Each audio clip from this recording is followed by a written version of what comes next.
أعوذ بالله من الشيطان الرجيم. بسم الله الرحمن الرحيم.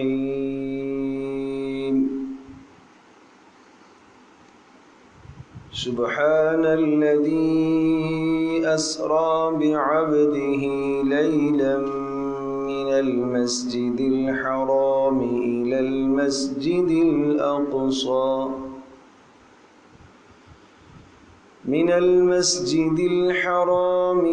المسجد الأقصى الذي باركنا حوله لنريه من آياتنا إنه هو السميع البصير. وآتينا موسى الكتاب وجعلناه هدى لبني إسرائيل ألا تتخذوا من دوني وكيلا ذرية من حملنا مع نوح إنه كان عبدا شكورا. وقضينا إلى بني إسرائيل في الكتاب لتفسدن في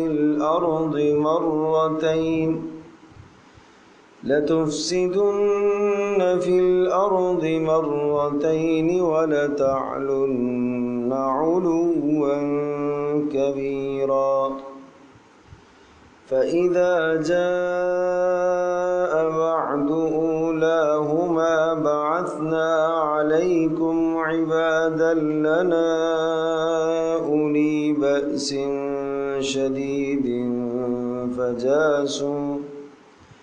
فجاسوا خلال الديار وكان وعدا مفعولا. ثم رددنا لكم الكرة عليهم وأمددناكم بأموال وبنين وجعلناكم أكثر نفيرا. إن أحسنتم أحسنتم لأنفسكم وإن أسأتم فلها. فإذا جاء بعد الآخرة ليسوءوا وجوهكم وليدخلوا المسجد كما دخلوه أول مرة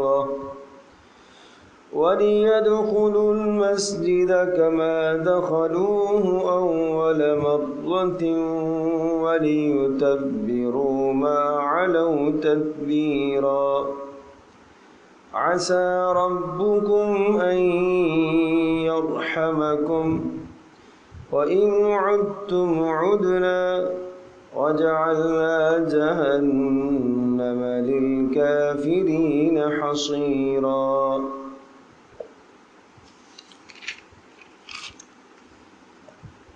یہ سورہ بنی اسرائیل ہے. اسے سورہ بنی اسرائیل بھی کہتے ہیں اور اسے سورہ اسراء بھی کہتے ہیں. اسراء کہتے ہیں رات کو سفر کرنا. رات کو سفر کرنے کو اسراء کہا جاتا ہے. اور چونکہ اس سورہ مبارکہ کی پہلی آیت میں رسول اکرم صلی اللہ تعالی علیہ وسلم کے سفر معراج کا بیان ہے، جو رات کو رسول اللہ صلی اللہ تعالی علیہ وسلم کو اللہ پاک نے سفر کرایا، اور وہ بیت اللہ سے بیت المقدس تک اور پھر بیت المقدس سے آسمانوں کا سفر تھا. تو اس مناسبت سے اس کو سورہ اسراء بھی کہا جاتا ہے. تو اسراء کا معنی کیا ہوا؟ رات کو سفر کرنا. اور پھر اس کا نام سورہ بنی اسرائیل بھی ہے. اور بنی اسرائیل یعنی اسحاق علیہ السلام کی اولاد. اسرائیل حضرت اسحاق علیہ السلام کا لقب ہے. اسراء کہتے ہیں عبد، بندہ. ایل اس زبان میں، عبرانی زبان میں اللہ کو کہا جاتا تھا. تو اسرائیل کا معنی اللہ کا بندہ.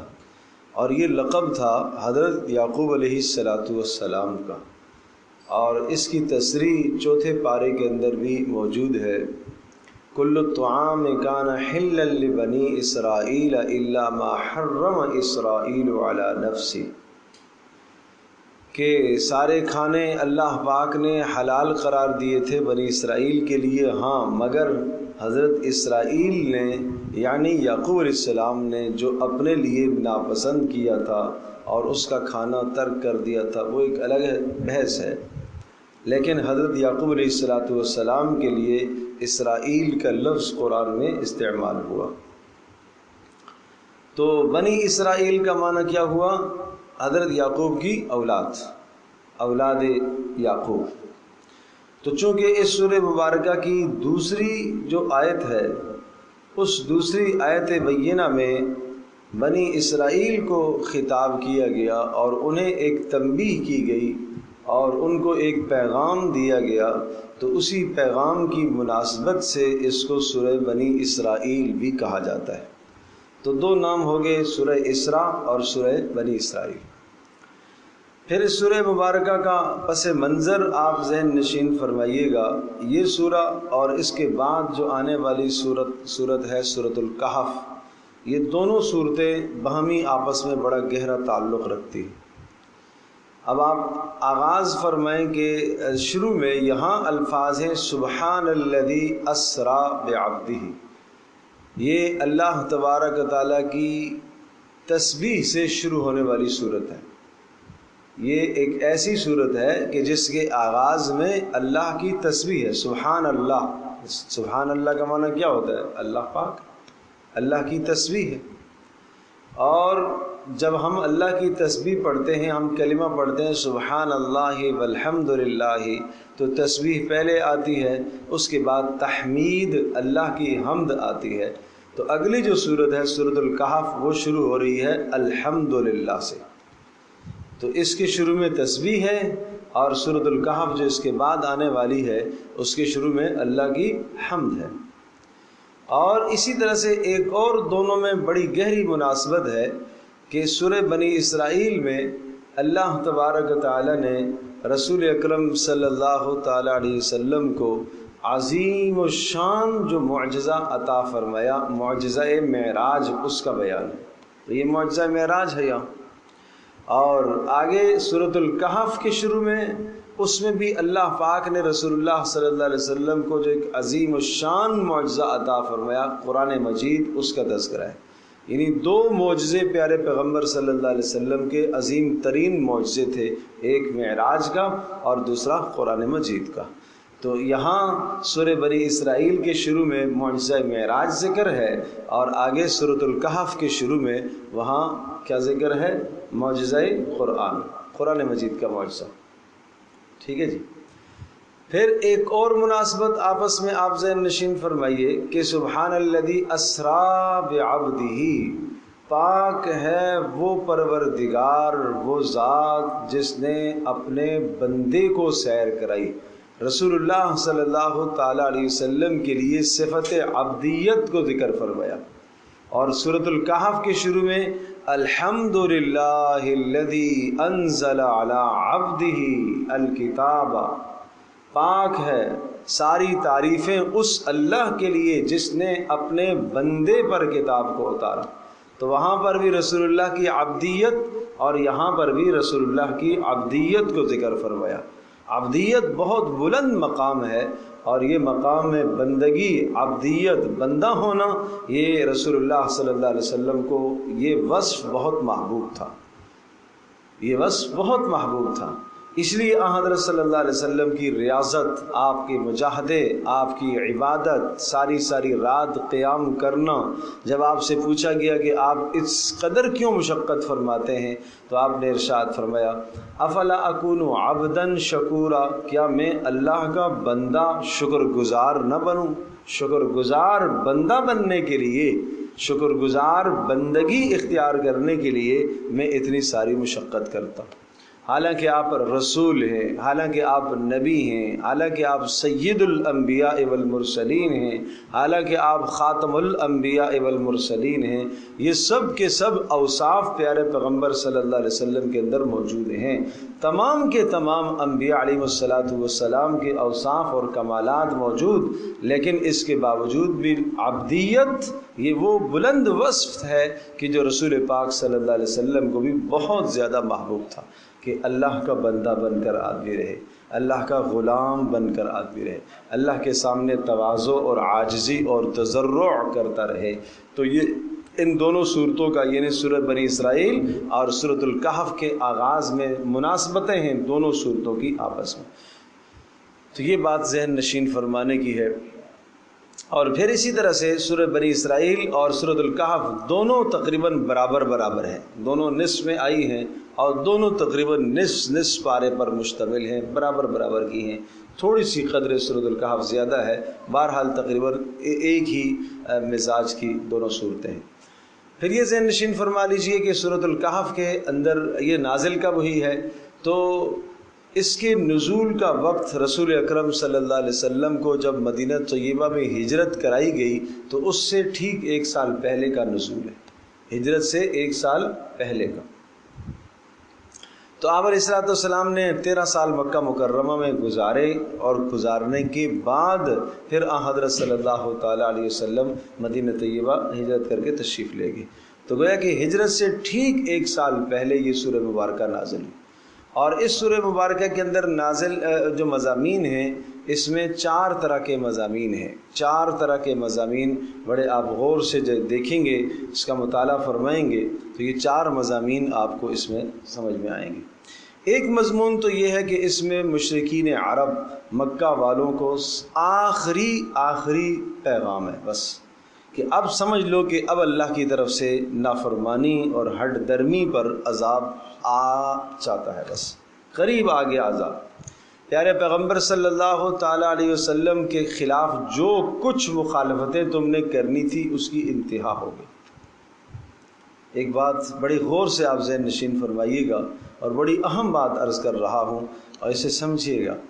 پیارے پیغمبر صلی اللہ تعالیٰ علیہ وسلم کو مکی دور میں چونکہ مشرکین آپ علیہ السلام کو اپنے اس یعنی رسول اللہ صلی اللہ علیہ وسلم کو جو اللہ کی طرف سے پیغام دیا گیا ہے، اس پیغام سے ہٹانے کی ہر ممکن انہوں نے کوشش کی، اور پھر رسول پاک صلی اللہ علیہ وسلم کے ماننے والوں کو ہر قسم کی اذیت سے گزرنا پڑا، جانی تکلیفیں، مالی تکلیفیں، عزتوں کو پامال کرنا، جو کچھ بس چل سکتا تھا مشرکین مکہ کا انہوں نے وہ کرا، وہ اس میں کوئی انہوں نے کوتاہی نہیں کی اور انتہا کر دی، حد کر دی۔ بات سمجھے جی؟ اب اللہ کی طرف سے کیا ہوا؟ اللہ پاک کی طرف سے بھی ایک آزمائش اور امتحان تھا کہ اس موقع پر اللہ پاک نے رسول اللہ صلی اللہ علیہ وسلم اور آپ علیہ السلام کے صحابہ کی اس طرح سے مدد نہیں فرمائی جیسے مدینہ میں مدد آئی، کہ رسول اللہ کے رسول ہیں۔ جیسے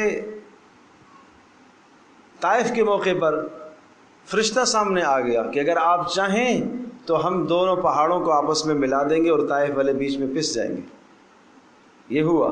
لیکن مکہ کے اندر جو اذیتیں اس سے پہلے دی گئی ہیں، ان میں سے کسی بھی اذیت کے موقع پر رسول اللہ صلی اللہ تعالیٰ علیہ وسلم کو اللہ کی جانب سے یہ اعزاز نہیں دیا گیا۔ آپ علیہ السلام کو بھی ستایا گیا، آپ کے گریبان کو کھینچا گیا، آپ سجدے میں گئے، آپ کے گردن مبارک پر اونٹ کی اوجھ ڈال دی گئی، نجاست ڈال دی گئی، یہ سب حالات سے آپ گزرے۔ یہ کیوں ہوا ایسا؟ یہ اس لیے ہوا کہ یہ سمجھایا جا رہا ہے کہ محمد الرسول اللہ صلی اللہ تعالیٰ علیہ وسلم جو پیغام اللہ کا لے کر آئے اور جس پیغام کو صحابہ نے قبول کیا اور ایمان لائے، حضرت صلی اللہ علیہ وسلم کے دین کو انہوں نے تسلیم کیا، یہ وہ بہترین اور لذیذ اور عمدہ چیز ہے کہ اس کے لیے سب کچھ قربان کیا جا سکتا ہے۔ اگر اس کے لیے جان کی بازی بھی لگانی پڑے تو لگا دی جائے، لیکن ایمان کی دولت ہاتھ سے نہ چھوٹے۔ گویا کہ کچھ لمحوں کے لیے، کچھ وقت کے لیے اللہ پاک نے مشرکین کو یہ اختیار دے دیا کہ تم جو کچھ کر گزرتے ہو کر لو اور ان کا ایمان چھڑا لو. ان سے تم ایمان چھڑوا کر دکھاؤ تو صحیح کہ تم کہہ رہے ہو کہ ہم بہترین راستے پر ہیں، ہم حق راستے پر ہیں، ہم سیدھے راستے پر ہیں، اور یہ غلط راستے پر ہیں، یہ غلط روش کو اختیار کر گئے ہیں، اور ان کی زندگیوں میں فاقے آ گئے، تنگی آ گئی ہے، تکلیفیں آنا شروع ہو گئی ہیں. تم جو کچھ کرنا چاہتے ہو کر گزرو، ان کو ایمان سے پیچھے کر کے تو دکھاؤ. یعنی وہ اس عظیم الشان چیز کو انہوں نے لیا ہے، اور ایسی لذیذ لذت ان کو آئی ہے ایمان سے کہ وہ مر کر بھی یہ کہہ رہے ہیں کہ اللہ کی قسم ہم کامیاب ہو گئے. فزت ورب الکعبہ، ایک صحابی کی شہادت ہو رہی ہے اور مشرکین کی طرف سے تسلسل سے تیروں کی بوچھاڑ ہو رہی ہے، لیکن اس موقع پر کیا الفاظ ہے؟ اللہ کی قسم میں کامیاب ہو گیا. حد درجہ کر دیا انہوں نے، ایمان چھوڑانے کی ہر ممکن کوشش کر دی. صحابہ کو ایسے اشخاص بھی تھے کہ جن کو چٹائیوں کے اندر بند کر کے دونوں طرف سے آگ لگا دی گئی. آپ تصور تو کرو کہ کیا حالات ہیں. اور گویا کہ یہ اختیار دیا جا رہا ہے مشرکین کو کہ تم چھڑوا سکتے ہو تو چھڑواؤ، طاقت استعمال کرو اور دبدبا استعمال کرو اور ان کو ڈراؤ، ان کو دھمکاؤ، دیکھ لو چھڑوا کو تو دکھاؤ. لیکن جو رسول اللہ صلی اللہ علیہ وسلم کا کلمہ پڑھتا گیا، ہر قسم کی تکلیف، ہر قسم کی مصیبت، ہر قسم کی مشقت اس نے برداشت کی، لیکن ایمان لانے کے بعد پھر وہ کفر کی طرف نہیں پھرا. تو یہ سمجھایا جا رہا تھا کہ وہ عظیم ترین دولت ہے ایمان، دولت ایمان کے جس کے لیے سب کچھ قربان کیا جا سکتا ہے.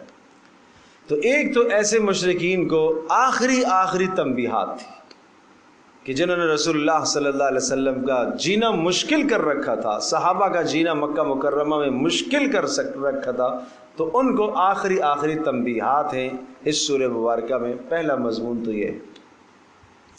دوسرا مضمون اس سورہ مبارکہ میں، چونکہ پیارے پیغمبر صلی اللہ تعالی علیہ وسلم اب مدینہ طیبہ ہجرت کا وقت قریب آ گیا ہے، ٹھیک 1 سال کے بعد ہجرت ہونے والی ہے، تو بیچ میں چونکہ مدینہ میں یہود آباد تھے تو ان یہود کو بھی دعوت اسلام دی جا رہی ہے کہ 1 سال کے بعد، کچھ وقت کے بعد آپ ہجرت کر کے جب مدینہ طیبہ جائیں گے تو وہاں یہود سے آپ کو سابقہ پڑے گا. لہذا پہلے یہود کو ایمان کی طرف، اسلام کی طرف مانوس کرنے کے لیے کچھ گزشتہ تاریخ سنائی. وہ تاریخ صرف یہودی جانتے تھے، عرب، مشرکین عرب اس بات سے ناواقف تھے، اس لیے کہ یہاں تو امی لوگ تھے کہ محمد رسول اللہ صلی اللہ علیہ وسلم کی زبان سے ٹھیک وہ حالات جو تمہارے آباء و اجداد پر آئے 600 سال پہلے، 800 سال پہلے کے جو حالات آئے، وہ سارے حالات تاریخ کے ایک جو ہے وہ تاریخ کا ایک ٹکڑا محمد رسول اللہ صلی اللہ علیہ وسلم اپنی زبان سے بیان کر رہے. یہ اس بات کی نشانی ہے کہ یہ نبی برحق ہے. تو یہ کس کو تنبیہات ہوگی؟ یہ یہود کو، کہ آپ 1 سال کے بعد وہاں جائیں گے تو کہ تاکہ پہلے سے آپ کو اس کے لیے تیاری دی گئی ہے کہ یہود کے پاس جب آپ پہنچیں گے تو آپ پہلے ان کو اپنے آباء و اجداد کی تاریخ سنائیں. ظاہر ہے کوئی بھی آدمی جب اپنے آباء و اجداد کے حالات زندگی سنتا ہے تو مانوس تو ہونے لگتا ہے کہ اچھا یہ میرے آباء و اجداد کے متعلق اتنی معلومات رکھتا ہے. ٹھیک ہے جی، یہ 2 باتیں ہو گئیں. اور تیسری بات، پیارے پیغمبر صلی اللہ علیہ وسلم ٹھیک 1 سال کے بعد مدینہ طیبہ میں اب ریاست ایک قائم کرنے والے ہیں، اور مسلمانوں کی ایک ریاست قائم ہونے والی ہے. تو ریاست کا ایک نظام سمجھایا ہے کہ کس نظام کی طرف محمد رسول اللہ صلی اللہ علیہ وسلم دعوت دے رہے ہیں. وہ سورہ بنی اسرائیل کے 3 رکوع کے اندر وَقَضَىٰ رَبُّكَ أَلَّا تَعْبُدُوا إِلَّا إِيَّاهُ میں 14 نکات وہ بیان فرمائے کہ محمد رسول اللہ صلی اللہ علیہ وسلم ان باتوں کی طرف دعوت دے رہے. اور یہ مشرکین عرب، مکہ والوں کو بھی سمجھایا گیا کہ یہ وہ باتیں ہیں جو گزشتہ تمام ادیان کے اندر موجود تھیں. اور اسی طرح سے مدینہ منورہ میں جب آپ جائیں گے تو وہاں پر بھی یہود کے سامنے آپ یہ باتیں رکھیں گے کہ محمد رسول اللہ صلی اللہ علیہ وسلم جو دین لے کر آئے ہیں اس دین کی بنیاد ان اصولوں پر ہوگی، ریاست مدینہ کی بنیاد ان اصولوں پر ہو. اور نمبر 4 رسول اللہ صلی اللہ علیہ وسلم کو تسلی ہے۔ تو گویا کہ 4 مضامین ہو گئے، ایک مشرکین کو تنبیہات، دوسرا مدینہ طیبہ کے اندر جب آپ جائیں گے تو وہاں یہود کو اسلام کے قریب کرنے کے لیے یہود کی تاریخ سنائی تھوڑی سی، اور تیسرا اس میں مدینہ منورہ میں آپ ریاست قائم کریں گے تو ریاست کی بنیاد کن اصولوں پر ہوگی، اور نمبر 4 رسول پاک صلی اللہ علیہ وسلم کو تسلی۔ یہ 4 مضامین ہیں اس صورت کے اندر۔ اب آپ دیکھیے سبحان الذی اسریٰ بعبدہ، پہلی جو آیت ہے، پہلی آیت یہ سارا کا سارا وہ سفر معراج کا بیان کر رہی ہے۔ سفر معراج 2 حصوں پر مشتمل ہے، ایک اسراء اور ایک معراج۔ اسراء سفر کو کہتے ہیں جو بیت اللہ سے لے کر بیت المقدس تک کا آپ کا سفر تھا، براق پر سفر تھا۔ آپ علیہ الصلوۃ والسلام حضرت ام ہانی رضی اللہ تعالی عنہا کے گھر میں موجود تھے۔ یہ حضرت علی رضی اللہ تعالی عنہ کی بہن تھی، ان کے گھر میں آپ رات کو موجود تھے، اور حضرت جبریل علیہ الصلوۃ والسلام تشریف لائے اور چھت پھٹی اور آپ علیہ الصلوۃ والسلام کو باہر لے جایا گیا، اور آپ علیہ الصلوۃ والسلام نے بیت اللہ کا طواف فرمایا، اور وہاں طواف فرمانے کے بعد دیکھا تو ایک براق، ایک جنت کی سواری آپ علیہ السلام کے سامنے لائی گئی، اور وہ سواری اس قدر سری رفتار والی تھی، تیز رفتار تھی کہ جہاں اس کی نگاہ پہنچتی تھی وہاں اس کا قدم پہنچتا تھا۔ آپ علیہ الصلوۃ والسلام کو ہوش اور حواس اور جاگتے ہوئے اس جسد عنصری کے ساتھ، اسی جسم کے ساتھ آپ علیہ الصلوۃ والسلام کو معراج کرائی گئی۔ یہ نہیں ہے کہ کوئی خواب کی معراج ہے، یہ نہیں ہے کہ آپ بیٹھے ہوئے یہاں تھے اور جناب تخیل میں اوپر کے سارے حالات اور مناظر جنت جہنم کے دکھائے گئے، ایسا نہیں ہے۔ آپ علیہ السلام کو واقعتاً لے جایا گیا، حقیقتاً لے جایا گیا۔ یہی وجہ ہے کہ مشرکین کو جب پتہ چلا تو انہوں نے کہا یہ کیسے ممکن ہو سکتا ہے، ایک آدمی ایک طویل سفر ایک مختصر رات کے، اور وہ بھی رات کے کچھ حصے میں کیسے کر سکتا ہے؟ لیکن اللہ پاک قادر مطلق ہے، زمانوں کا، مکانوں کا، ان تمام چیزوں کا اقتدار اللہ کے پاس ہے۔ زمانے کو روک دینا اللہ کے اختیار میں ہے، مکان کو سمیٹ دینا، جگہ کو سمیٹ دینا اللہ کے اختیار میں ہے۔ اللہ قادر مطلق ہے، اللہ کے لیے کوئی مشکل ہے نہیں ہے۔ اسی چیز کا نام ہے معجزہ۔ تو یہ پہلا حصہ ہے معراج کا، جو رسول اللہ صلی اللہ علیہ وسلم کو بیت اللہ سے لے کر کہاں تک کرایا گیا؟ بیت المقدس تک۔ پھر بیت المقدس میں رسول اللہ صلی اللہ علیہ وسلم رکے، انبیاء علیہ الصلوۃ والسلام کو آپ نے امامت کروائی، پھر آپ علیہ الصلوۃ والسلام کو آسمانوں پر لے جایا گیا۔ لیکن آسمانوں کا جو آگے کا سفر تھا وہ اس براق پر نہیں تھا، وہ حضرت جبریل علیہ الصلوۃ والسلام کے ساتھ۔ وہ معراج کہتے ہیں سیڑھی کو، وہ کوئی اور نظام تھا، اس نظام کے تحت رسول اللہ صلی اللہ علیہ وسلم کو اوپر لے جایا گیا، اور پھر پہلا آسمان، دوسرا آسمان، 7 آسمانوں میں انبیاء علیہ الصلوۃ والسلام سے ملاقاتیں ہوئی ہیں، اور پھر اس کے بعد جو ہے اللہ تبارک و تعالیٰ سے ملاقات، اور پھر جنت اور جہنم، سدرۃ المنتہی، یہ سب جگہ دیکھ کر رات ہی رات میں آپ علیہ الصلوۃ والسلام واپس آئے۔ اور بہت اللہ نے قدرت کی بڑی بڑی نشانیاں اس سفر میں آپ کو دکھائی ہیں۔ اور اگر آپ اس سے پہلے والی صورت کے آخری الفاظ پر آپ غور کیجئے گا، وہاں جو آخری آیت تھی، آخری آیت سے پہلے والی جو آیات ہیں، دیکھیے وَاصْبِرْ وَمَا صَبْرُكَ إِلَّا بِاللَّهِ، ان الفاظ پہ غور کیجئے گا، پھر آپ کو یہ معراج کا منظر صحیح سمجھ میں آئے گا۔ وَاصْبِرْ وَمَا صَبْرُكَ، آپ صبر کیجئے، وَلَا تَحْزَنْ عَلَيْهِمْ، آپ غمگین نہ ہوئیے، وَلَا تَكُ فِي ضَيْقٍ مِّمَّا يَمْكُرُونَ، یہ مشرکین جو آپ کے خلاف منصوبے بناتے ہیں، ان کی وجہ سے آپ کا دل، آپ کا سینہ تنگ نہیں ہونا چاہیے، آپ تحمل کیجئے۔ إِنَّ اللَّهَ مَعَ الَّذِينَ اتَّقَوْا، اللہ تقوی والوں کے ساتھ ہے، اور اللہ بھلائی کرنے والوں کے ساتھ ہے۔ آپ کا سینہ تنگ ہو گیا ہے، آپ کا دل تنگ ہو گیا اس ماحول میں، اتنا عرصہ دعوت دیتے دیتے دیتے آپ کی بات کو قبول انہوں نے نہیں کیا، ہٹ درم لوگ ہیں۔ ہاں کچھ لوگ اسلام لے آئے، اور پھر آپ کے اس پیغام کا جو ہے وہ دائیں بائیں، اور یثرب کے اندر مدینہ طیبہ میں وہاں تک بھی کچھ نہ کچھ جو ہے آپ علیہ الصلوۃ والسلام کے پیغام کے اثرات منتقل ہو چکے تھے۔ اب ہم آپ کو ایک سیر کراتے ہیں، چونکہ جب انسان کا مزاج کسی ماحول میں ذرا تنگ سا ہو جاتا ہے تو پھر آدمی کو وہاں سے نکلنے کو جی چاہتا ہے۔ سبحان الذی اسرا، تو ماقبل پچھلی صورت کے ساتھ اس کا ربط اور تعلق اس طرح سے ہوگا کہ وہاں یہ کہا کہ آپ کا سینہ تنگ ہو گیا ہے، آپ کا دل تنگ ہو گیا ہے، چلیں ہم آپ کو سیر کرا کے لے آتے ہیں تاکہ آپ کو ہم اپنی قدرت کی نشانیاں دکھاتے ہیں۔ سمجھے جی؟ اور کیا نشانیاں دکھائیں؟ سبحان اللہ، وہ تو احادیث مبارکہ میں جس کی تشریحات اور جس کی تفصیلات ہیں، یہ وقت اس وقت نہیں ہے اتنا تفصیل کہ میں وہ معراج کے سارے چیزوں کو میں بیان کروں، لیکن یہاں اب ترجمہ میں کرتا ہوں اور پھر 2-3 باتیں میں بڑی اہم ذکر کروں گا، یہ ذہن نشین کیجیے گا۔ سبحان الذی اسرا بعبدہ، سبحان پاکیزہ ہے، پاک ہے ہر عیب سے، ہر نقص سے۔ اللہ اکبر، یہ کیوں کہا؟ یہ کیوں کہا کہ آج مکہ مکرمہ میں رہتے رہتے رہتے آپ کو 12 سال کا عرصہ گزر گیا، ہر طرح کی تکلیفیں سہ رہے، مشرکین کے ذہن میں سوال آنے لگا کہ اس کی کوئی مدد نہیں کرے گا، کوئی اس کی مدد نہیں آئے گی، اگر اس کا رب اس کی مدد کرتا تو مدد کرتا، ہر طرح کا ہم نے ستا لیا، ہر طرح کی ہم نے تکلیف دے دی، ہر طرح کا ہم نے پریشان کر لیا، کہاں ہے اس کا رب، کہاں ہے اس کی مدد؟ تو اس پر فرمایا سبحان الذی اسرا، اللہ تبارک تعالیٰ عاجز اور کمزور ہونے سے پاک ہے بھائی، اللہ عاجز اور کمزور ہونے سے پاک ہے، وہ اپنے نبی کی مدد کرنے کی قدرت رکھتا ہے، لہٰذا تم اسے عاجز نہ سمجھو۔ سبحان، پاک ہے وہ اللہ، کس سے؟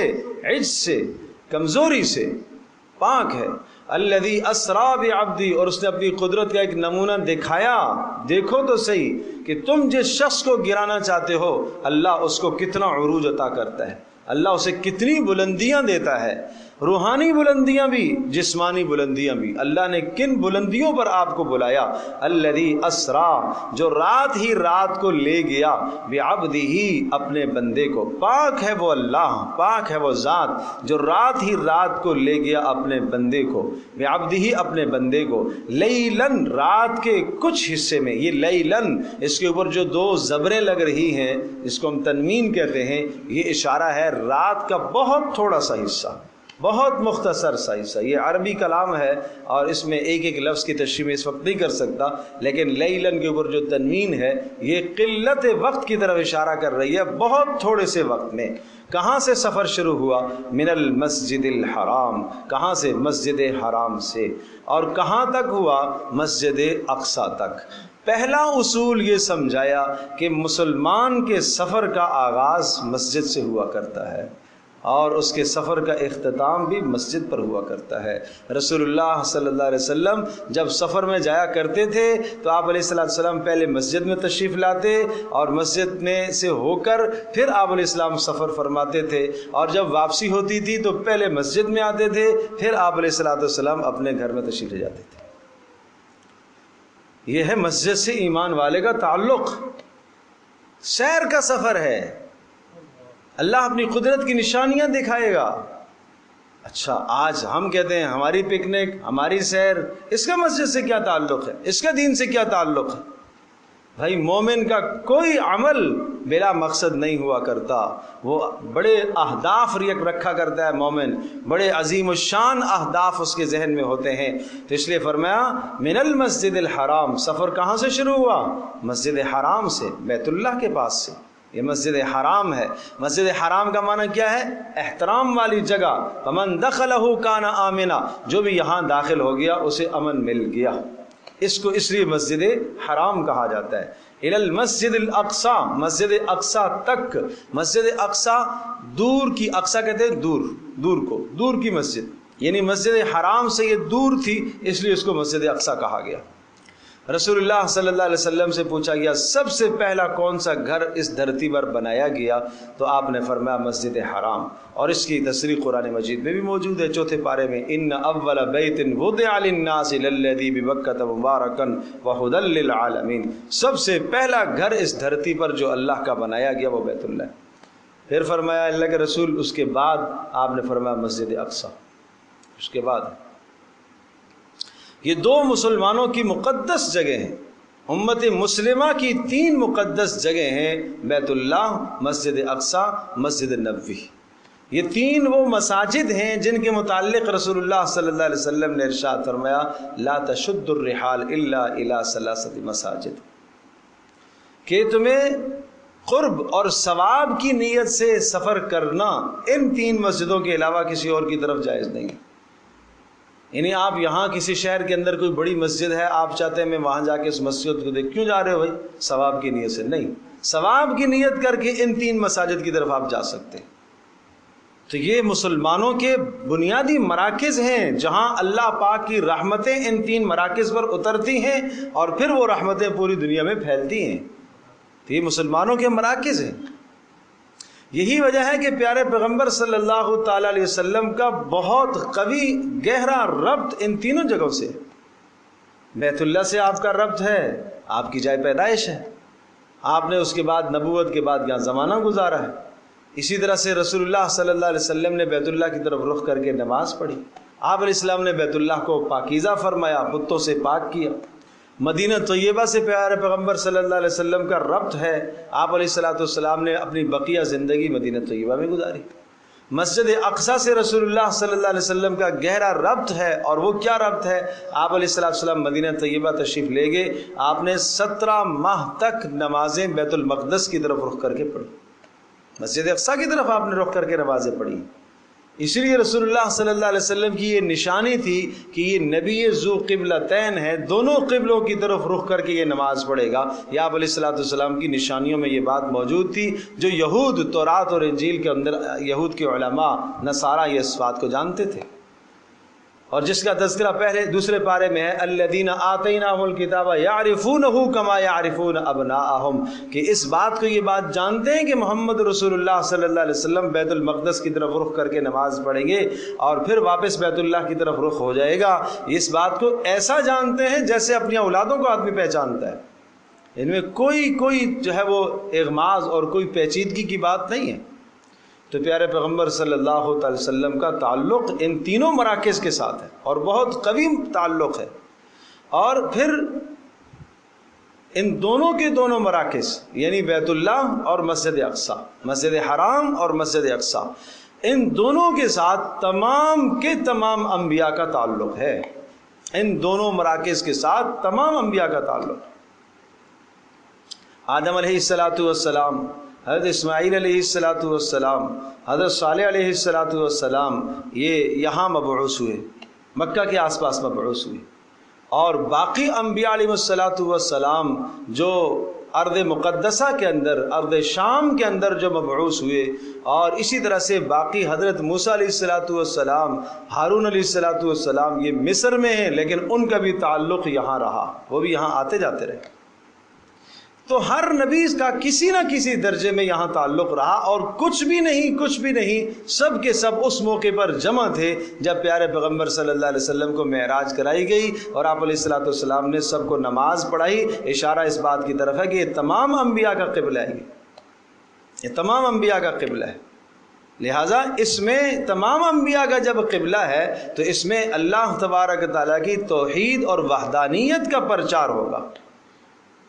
آج اگر یہود یہ دعویٰ کریں کہ یہ ہمارا ہے اور ہم اس کے متولیان ہیں، ہم اس کے بانیان ہیں اور اس میں ہمارا حق اور اس میں ہمارا اقتدار ہے، وہ سراسر ظلم اور زیادتی ہے، وہ سراسر ظلم اور زیادتی ہے کہ اللہ پاک نے قرآن مجید میں ذکر فرمایا۔ پھر تاریخ بتاتی ہے کہ ہزاروں سال سے اللہ تبارک تعالیٰ نے یہاں مسلمانوں کو عروج عطا فرمایا، اور پھر آپ حیران ہوں کہ رسول اللہ صلی اللہ تعالیٰ علیہ وسلم کے بعد حضرت عمر بن خطاب رضی اللہ تعالیٰ عنہ جب بیت المقدس کو فتح کرنے کے لیے گئے تھے تو وہاں جتنے بھی یہود کے بڑے بڑے علماء بیٹھے تھے انہوں نے کوئی مزاحمت نہیں کی، کوئی لڑائی نہیں کی، کوئی جھگڑا نہیں کیا، اور انہوں نے صاف صاف چابیاں ہاتھ میں دے دی کہ ہماری کتابوں میں یہ نشانیاں موجود ہیں کہ اس بیت المقدس کو وہ شخص فتح کرے گا کہ جس کی یہ نشانیاں ہوں، اور یہ نشانیاں عمر بن خطاب میں پائی جا رہی، بغیر کسی مزاحمت، بغیر کسی لڑائی کے ان کی سپرد کر دی۔ پھر قرآن مجید اس مسجد اقصیٰ کو جہاں پر بھی ذکر کرتا ہے، مسجد اقصیٰ، ارض مقدسہ، تو الفاظ آپ غور کیجئے، لفظ کیا کہتا ہے؟ الی المسجد الاقصیٰ الذی بارکنا حولہ، جس کے ارد گرد ہم نے برکت دی، برکت کا لفظ وہاں آتا ہے۔ وَلِسُلَيْمَانَ الرِّيحَ عَاصِفَةً تَجْرِي بِأَمْرِهِ إِلَى الْأَرْضِ الَّتِي بَارَكْنَا فِيهَا۔ سورہ انبیاء کے اندر تذکرہ آیا کہ سلیمان کے لیے ہم نے ہواؤں کو مسخر کیا، اور وہ ہوائیں سلیمان علیہ السلام کا تخت لے کے چلتی تھی اس ارض اور اس زمین تک جہاں ہم نے برکت دی ہے، وہ یہی ارض مقدسہ ہے۔ لوط علیہ السلام کی ہجرت ہی ہے الی الارض التی بارکنا فیہا، اس زمین کی طرف جس زمین میں ہم نے برکت دی ہے۔ یا تو اس کو ارض مقدسہ کہا گیا یا اس کو ارض مبارکہ کہا گیا، بابرکت زمین تھی۔ اور بابرکت زمین کیوں کہا گیا؟ اس لیے کہ یہ محبت وحی ہے، یہاں انبیاء آئے اور انبیاء پر وحی اتری ہے، اس لیے اس کو بابرکت کہا گیا۔ اور اسی کے بابرکت ہونے کا آج نتیجہ بھی آپ دیکھ رہے ہیں کہ وہاں کے رہنے والے ہر طرح کا ظلم سہ رہے ہیں، لیکن ایمان کی دولت وہ نہیں چھوڑ رہے، وہ اپنے مذہب پر، اپنے ایمان پر وہ ڈٹے ہوئے ہیں۔ یہ اس ارض مقدسہ اور ارض مبارکہ کی ایک بہت بڑی نشانی ہے کہ ہر طرح کی تکلیفیں، ہر طرح کے مصائب، ہر طرح کی پریشانیاں ہونے کے باوجود بھی ان کے سینے میں ایمان بھرا ہوا ہے۔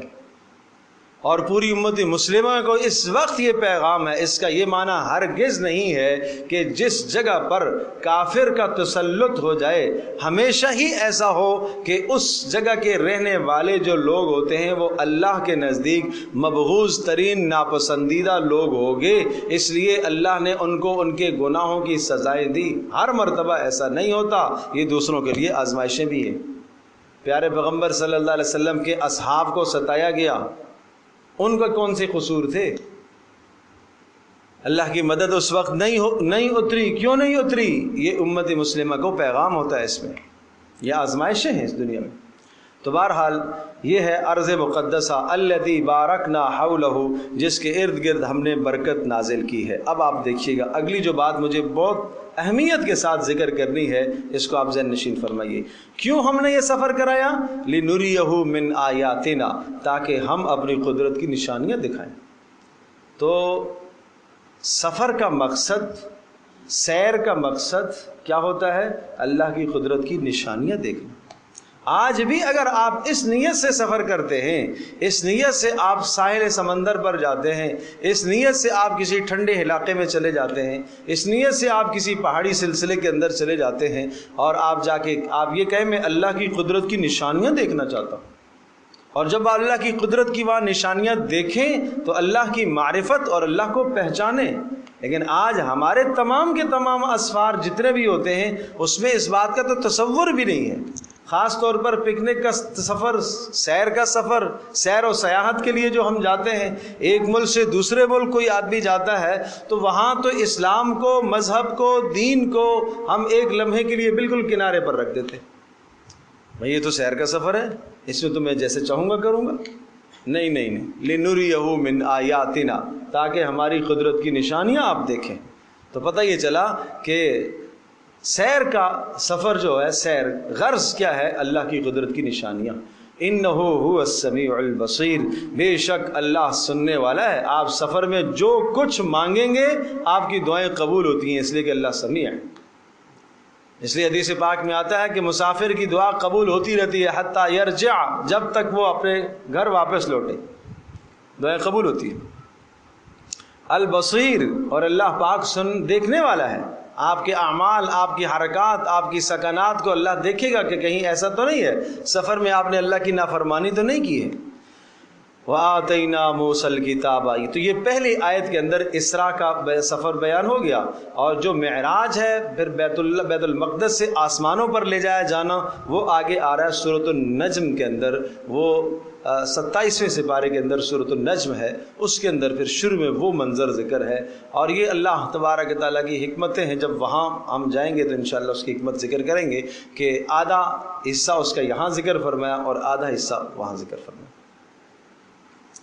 وَآتَيْنَا مُوسَى الْكِتَابَ، اب بات وہی آئی، میں نے عرض کیا تھا کہ چونکہ اب آپ نے مدینہ میں جانا ہے، ہجرت کرنی ہے، تو لہٰذا وہاں جانے سے پہلے کچھ یہود کے حالات سے مناسبت آپ کو ہو جائے اور یہود کی تاریخ کچھ نہ کچھ آپ کو پتہ چل جائے، اس لیے وَآتَيْنَا مُوسَى الْكِتَابَ، اور ہم نے موسیٰ کو کتاب عطا کی یعنی تورات، وجعلناہ ہدن اور ہم نے اس کتاب کو بنایا ہدایت کا ذریعہ، لبنی اسرائیل بنو اسرائیل کے لیے۔ بنو اسرائیل حضرت یعقوب علیہ السلام کی اولاد جو شام سے نکل کر مصر میں جا کر آباد ہوئے تھے۔ کب آباد ہوئے تھے حضرت؟ بولو، یوسف علیہ السلام کے زمانے میں، اس لیے کہ یوسف علیہ السلام کو مصر کا اختیار اور اقتدار ملا تھا، تو یوسف علیہ السلام نے اپنے ابا جی حضرت یعقوب علیہ السلام کو، اپنے سارے برادران کو وہاں بلا لیا تھا، تو وہاں جا کے یہ آباد ہو گئے تھے۔ کب آباد ہوئے تھے؟ یوسف علیہ السلام کے زمانے میں، اور وہاں ہی ان کی نسل چلی، آگے پھلے پھولے بڑھتے چلے گئے، اور پھر ایک زمانہ ایسا آیا کہ یوسف علیہ السلام دنیا سے جب رخصت ہو گئے تو پھر پرانی پہلے سے جو قومیں مصر کے اندر حکمران تھی وہ واپس اوپر آ گئیں، اور بنی اسرائیل جو کہ باہر سے آئے ہوئے تھے اور یہ ہجرت کر کے آئے ہوئے تھے، اور یہ ظلم کی چکی میں پسنا شروع ہو گئے، ہر طرح کا ظلم زیادتی، یہاں تک کہ ان کو غلام بنا دیا، یہاں تک کہ ان کے بیٹوں کو قتل کرنا اور بیٹیوں کو زندہ چھوڑ کر ان کو اپنی باندیاں اور لونڈیاں بنانا، جو کچھ ظلم ہو سکتا تھا وہ ظلم اس قوم نے، یعنی قبطیوں نے، فرعون کی جو قوم تھی ان سب نے بنی اسرائیل پر ظلم کیا۔ پھر اللہ تبارک و تعالیٰ نے حضرت موسیٰ علیہ السلام کو یہاں نبی بنا کر بھیجا، اور موسیٰ علیہ السلام کی بعثت کے دو عظیم و شان مقاصد تھے، بڑے عظیم مقاصد۔ ایک تو جو ہر نبی کی بعثت کا مقصد ہوتا ہے اللہ کی توحید کی طرف بلانا، دوسرا بنی اسرائیل کو یہاں فرعونیوں کے ظلم سے آزاد کرنا، یہ مقصد تھا۔ یوں سمجھے کہ مذہبی انقلاب اور سیاسی انقلاب، یہ دونوں کے دونوں انقلاب برپا کرنے تھے موسیٰ علیہ السلام، اس لیے موسیٰ علیہ السلام کی بعثت ہوئی۔ وَآتَيْنَا مُوسَى الْكِتَابَ اور ہم نے موسیٰ علیہ السلام کو کتاب دی، اور اس کو کتاب کو ہم نے ہدایت کا ذریعہ بنایا بنی اسرائیل کے لیے۔ اللہ تتخذوا من دونی وکیلا اور ہم نے حکم دیا تھا اللہ تتخذوا کہ مت ٹھہراؤ میرے سوا کسی کو کارساز، کام بنانے والا، یعنی تمہاری ہر مشکل صرف اللہ ہی دور کرے گا۔ اور یہ مشرکین عرب کو بھی سمجھایا گیا کہ یہ پرانی بات ہے، کوئی نئی بات نہیں ہے، پہلے بھی دینوں کے اندر یہی بات آئی ہے کہ اللہ ہی تمہارے سارے کام بنانے والا ہے، بگڑے ہوئے کام اللہ ہی درست کرنے والا ہے۔ ذریۃ من حملنا مع نوح اور پھر نوح علیہ السلام کا بھی حوالہ دیا گیا۔ ذریۃ من حملنا، اے اس شخص کی اولاد، اے ان لوگوں کی اولاد۔ ذریۃ یہاں لفظ یا حرف ندا جس کو ہم کہتے ہیں وہ محذوف مانا جائے گا۔ ذریۃ من حملنا مع نوح، اے ان لوگوں کی اولاد جن کو ہم نے نوح کے ساتھ اٹھایا تھا۔ ظاہر سی بات ہے حضرت نوح علیہ السلام کے زمانے میں جب طوفان آیا تو اس طوفان میں نوح علیہ السلام کے 3 بیٹے بچ گئے تھے، حام، سام، یافس۔ جب وہ 3 بیٹے بچ گئے تو یافس کی اولاد تو یاجوج ماجوج ہے جو قرب قیامت میں ظاہر ہوں گے، باقی حام اور سام کی اولادیں پوری دنیا کے اندر پھیلی ہیں۔ تو گویا کہ جتنے بھی لوگ دنیا کے اندر موجود تھے رسول اللہ صلی اللہ علیہ وسلم کے زمانے میں، یہ سب کے سب کیا ہے؟ حضرت نوح علیہ السلام کی اولادوں میں سے ہی۔ اس لیے نوح علیہ السلام کو آدم ثانی بھی کہا جاتا ہے۔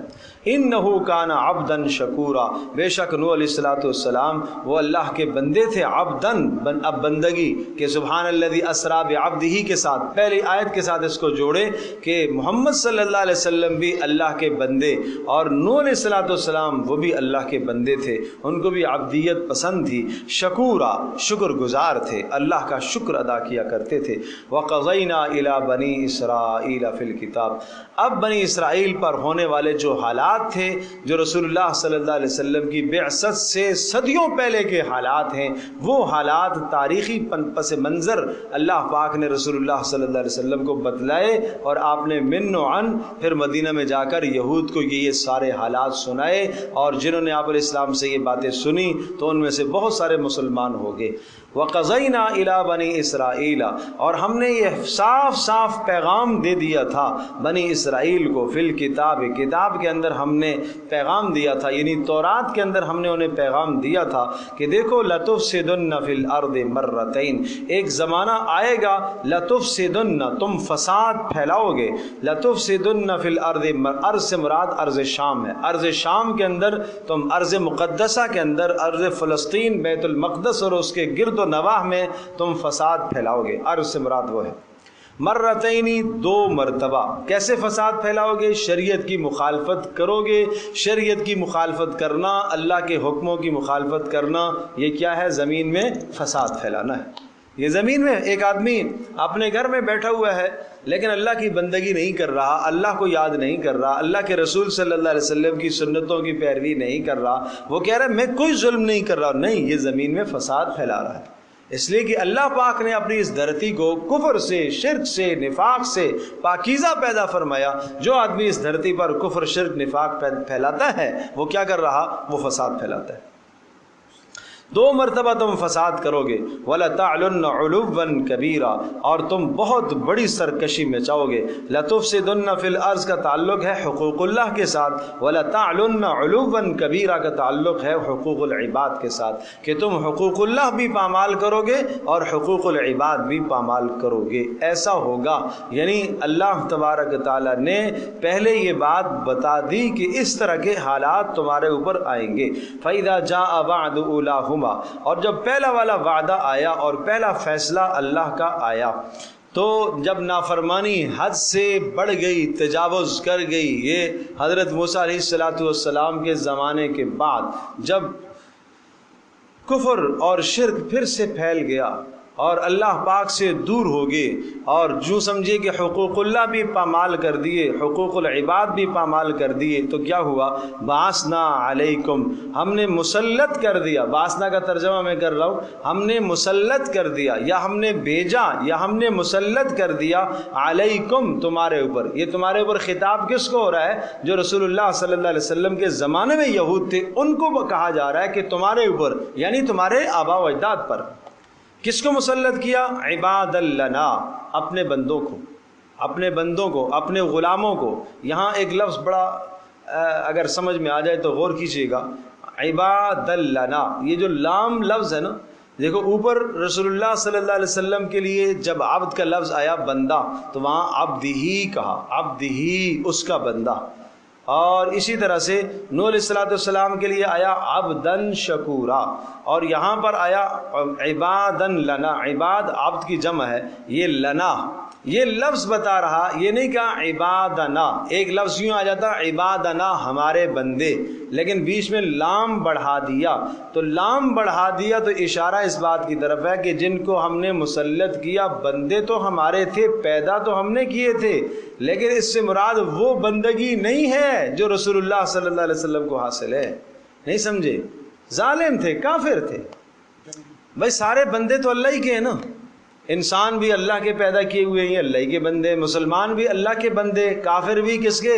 اللہ کے بندے۔ لیکن عبدیت کا مقام ہے، ایک بندگی وہ ہے جو رسول اللہ کو حاصل ہے، ایک بندگی وہ ہے جو میں اور آپ کر رہے ہیں، اور ایک وہ ہے جو کافر، وہ بھی اللہ کا بندہ ہے۔ لیکن ہم نے جو مسلط کیا بنی اسرائیل پر، وہ کون سے؟ وہ کافروں کو مسلط کیا، دوسرے کافروں کو ہم نے مسلط کیا۔ یہ بادشاہ تھا بخت نصر جو ان پر مسلط ہوا، اور اس نے اتنا ظلم کیا، اتنا ظلم کیا۔ اولی باس شدید، وہ جنگجو تھا، فجاسو، وہ سارے کے سارے جنگجو، فجاسو خلال الدیار، اور یہ داخل ہو گئے گھروں کے بیچ میں، شہروں کے بیچ میں، شہروں کو تہس نہس کر دیا، مسمار کر دیا۔ 40,000 یہودیوں کو ایک دن قتل کر دیا اس نے، ایک دن، ایک دن میں 40,000 یہودی مار دیے۔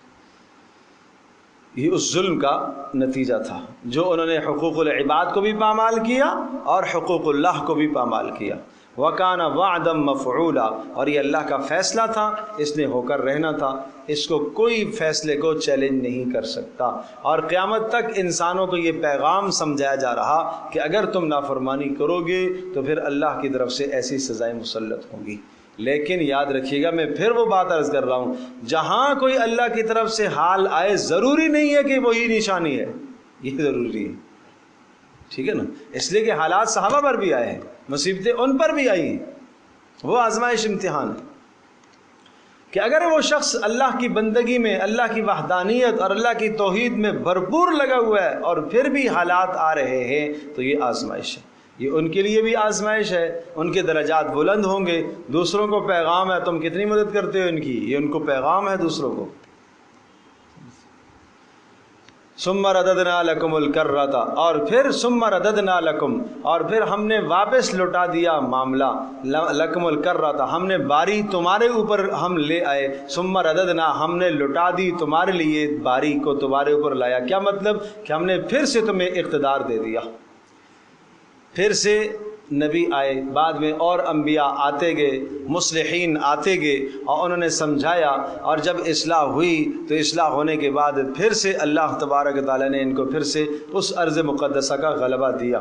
وَأَمْدَدْنَاكُمْ بِأَمْوَالٍ وَبَنِينَ، اور ہم نے تمہیں اضافہ کر دیا، تمہارے مالوں میں ترقیاں دی، وبنین، اور اولادوں میں بھی ترقیاں دی، وجعلناکم اکثر نفیرا، اور ہم نے تمہیں بہت زیادہ کر دیا، تعداد کے اعتبار سے بھی بہت زیادہ، یعنی مال کی بھی فراوانی ہو گئی، اولادوں کی بھی کثرت اور فراوانی ہو گئی، اور وجعلناکم اکثر نفیرا، اور تمہارے لشکر بھی بہت بڑھ گئے، اور بہت بڑی طاقت تمہاری حاصل ہے، تمہیں ہو گئی۔ ان احسنتم احسنتم لانفسکم، اب یہ پیغام دیکھیے گا، یہ ہمارے لیے پیغام ہے، اس واقعے کو ذکر کر کے ہمارے لیے بھی پیغام ہے۔ ان احسنتم احسنتم اگر تم بھلا کرو گے، اچھا کرو گے تو اپنے لیے اچھا کرو گے بھائی، اپنے نفع کے لیے، یعنی اگر اللہ کی اطاعت اور فرما برداری کرو گے اور حقوق العباد کو ادا کرو گے تو کس کا فائدہ ہے؟ لانفسکم، تمہارا ہی فائدہ ہے۔ وان اساتم، اور اگر تم نے برا کیا، فلہا، تو اس کا نقصان تمہیں ہوگا، اس برائی کا نقصان تمہیں ہی ہوگا۔ فَإِذَا جَاءَ وَعْدُ الْآخِرَةِ، کہا تھا کہ 2 مرتبہ فساد آئے گا، فَإِذَا جَاءَ وَعْدُ الْآخِرَةِ، اور جب دوسرا حال آیا، لِيَسُوءُوا وُجُوهَكُمْ، اور جب دوسرا حال آیا تو اللہ پاک نے فردوس نامی بادشاہ جو بابل کا بادشاہ تھا اس کو اللہ پاک نے ان پر مسلط کیا۔ یہ پھر سے حضرت داؤد علیہ السلام کے زمانے کے بعد ایسا ہوا، بعض نے کہا حضرت عیسیٰ علیہ السلام کے زمانے کے بعد اس طرح سے ہوا، پھر سے ان کی سرکشی بڑھ گئی اور کفر اور الحاد میں آگے بڑھے، تو اللہ نے ایک اور بادشاہ کو ان پر مسلط کیا۔ اس نے کیا کیا؟ لیسوء وجوہکم، اور تاکہ تمہارے چہروں کو کالا اور سیاہ کر دے۔ اس نے چہرے کالے کیے، چہرے کالے کرنے سے مراد ذلیل اور رسوا کر کے رکھ دیا۔ جیسے آپ کہتے ہیں نا کہ اس نے تو مجھے جینے کے قابل نہیں چھوڑا، رہنے کے قابل نہیں چھوڑا، ظاہر سی بات ہے کہ ان کی عورتوں کی عزتیں سامنے لٹ گئی ہیں تو وہ کیسے جینے کے قابل رہے۔ لیسوء وجوہکم ولیدخلوا المسجد کما دخلوه اول مرہ، اور وہ ظالم پھر مسلط ہوئے اور داخل ہوئے مسجد میں، یعنی مسجد اقصی میں، کما دخلوه اول مرہ، جیسے پہلے داخل ہوئے تھے، ولیتبروا ما علوا تتبیرا، اور انجام یہ ہوا کہ وہ خراب کر گئے، وہ ولیتبروا، تباہ کر دیا انہوں نے، ما علوا تتبیرا، جس پر وہ غالب آتے چلے گئے اس کو تباہ کرتے گئے، شہروں کے شہر انہوں نے تباہ کر دیے اور تمام کے تمام عبادت خانے تباہ کر دیے۔ عسى ربکم ان یرحمکم، یہ پھر سے پیغام ہے کہ امید ہے، یقین ہے تمہارا پروردگار تمہارے اوپر رحم کرے گا۔ کب رحم کرے گا؟ اب اگر تم محمد رسول اللہ صلی اللہ علیہ وسلم کے لائے ہوئے دین کو سینے سے لگاؤ گے تو اللہ تمہارے اوپر رحم کرے گا، لیکن یاد رکھیے گا وَإِنْ عُدْتُمْ عُدْنَا، اور اگر تم نے پھر وہی سرکشی کی، عُدْنَا، ہم پھر وہی حالات لے کر آئیں گے۔ اگر تم نے سرکشی کی پھر ہم کسی کو تمہارے اوپر مسلط کر دیں گے۔ وَجَعَلْنَا جَهَنَّمَ لِلْكَافِرِينَ حَصِيرًا، اور ہم نے کافروں کے لیے جہنم ایک قید خانہ بنایا ہوا ہے۔ إِنَّ هَذَا الْقُرْآنَ يَهْدِي لِلَّتِي هِيَ أَقْوَمُ، یہاں تک یہ وہ مضمون ختم ہو گیا جو بنی اسرائیل سے متعلقہ تھا کہ آپ اب 1 سال کے بعد ہجرت کر کے آپ مدینہ طیبہ تشریف لے جائیں گے اور وہاں یہودیوں سے آپ کو سابقہ پڑے گا، لہٰذا آپ ان کو کچھ گزشتہ تاریخ کے اہم پہلو ذکر کیجئے تاکہ انہیں پتہ چلے کہ آپ رسول برحق ہیں، آپ اللہ کے رسول ہیں، اور ساتھ ساتھ پوری امت مسلمہ کو اس واقعے سے پیغام دیا کہ اگر تم اللہ کی سرکشی اور نافرمانی کرو گے تو اللہ غیروں کو تمہارے اوپر تسلط کرے گا۔ اور یہ بات یاد رکھیے گا، ایک اور اہم بات، گزشتہ قومیں جب اللہ کی نافرمانیاں کیا کرتی تھیں تو کیا ہوتا تھا؟ جیسے نوح علیہ السلام کی قوم ہے، اور صالح علیہ السلام کی قوم، ہود علیہ السلام کی قوم، شعیب علیہ السلام کی قوم، لوط علیہ السلام کی قوم، یہ 5 قومیں جن کے تذکرے قرآن میں آتے ہیں۔ جب انہوں نے نافرمانیاں کی ہیں، اللہ کے حق بھی پامال کیے، بندوں کے حق کو بھی ضائع کیا، حقوق العباد، حقوق اللہ ضائع کیے، تو اللہ پاک نے ان کو نیست و نابود، استیصال کر دیا، مٹا دیا، صفحہ ہستی سے ختم کر دیا، کوئی ایک بندہ بھی نہیں بچا۔ ایک اللہ کا عذاب آیا اور اس عذاب کی لپیٹ میں سارے کے سارے آ گئے۔ لیکن بنی اسرائیل کے ساتھ ایسا نہیں ہوا۔ موسیٰ علیہ السلام جو مبعوث ہوئے تھے بنی اسرائیل اور فرعونیوں کی طرف، فرعونیوں نے جب انکار کیا ان کو تو اسی طرح سے ڈبو دیا، سب کے سب تباہ کر دیے، کوئی نہیں بچا۔ ان کے ساتھ وہی حال پیش آیا جو گزشتہ نوح علیہ السلام کی قوم کے ساتھ ہوا تھا، سارے سمندر میں ڈبو دیے۔ لیکن موسیٰ علیہ السلام کی جو بعثت دوسری قوم یعنی اپنی قوم کی طرف تھی، ان کے ساتھ ایسا نہیں کیا کہ جب انہوں نے نافرمانی کی تو ایک ہی لمحے ایک ہی وقت میں ساری قوم کو تباہ کر دیا ہو، ایسا نہیں ہوا، بلکہ کیا ہے اللہ پاک نے ظالموں کو مسلط کیا ہے۔ اور اس امت کے لیے بھی یہی اصول ہے، اس کو کہتے ہیں امت اجابت، امت دعوت نہیں، امت اجابت۔ پیارے پیغمبر صلی اللہ علیہ وسلم کا پیغام قبول کرنے والے، کافر نہیں ہیں یہ، پیغام قبول کرنے والے۔ آج بھی امت مسلمہ اگر محمد رسول اللہ صلی اللہ علیہ وسلم کو اللہ کا رسول ماننے کے بعد، آپ علیہ الصلوۃ والسلام کی رسالت کا اقرار کرنے کے بعد آپ علیہ الصلوۃ والسلام کی زندگی کو اپناتی نہیں ہے، آپ علیہ الصلوۃ والسلام کے طرز طریقے کو نہیں اپناتے اور نافرمانیوں پر اترتے ہیں، تو آج بھی وہی حال متوجہ ہوگا جو بنی اسرائیل پر ہوا تھا۔ کیا کہ اللہ ظالموں کو مسلط کرے۔ ایسا نہیں ہوگا کہ صفحہ ہستی سے مٹا دیے جائیں، نہیں، اللہ ظالموں کو مسلط کرے۔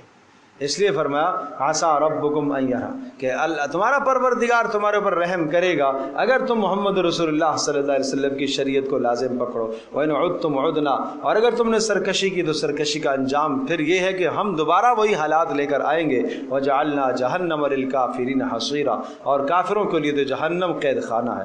إِنَّ هَذَا الْقُرْآنَ، اب پھر آگے قرآن مجید کا معجزہ اس کا بیان فرمایا کہ دیکھو محمد رسول اللہ صلی اللہ علیہ وسلم جس چیز کی طرف تمہیں دعوت دے رہے، پہلے آپ سمجھو تو صحیح وہ کیا چیز ہے، وہ کوئی معمولی بات نہیں ہے۔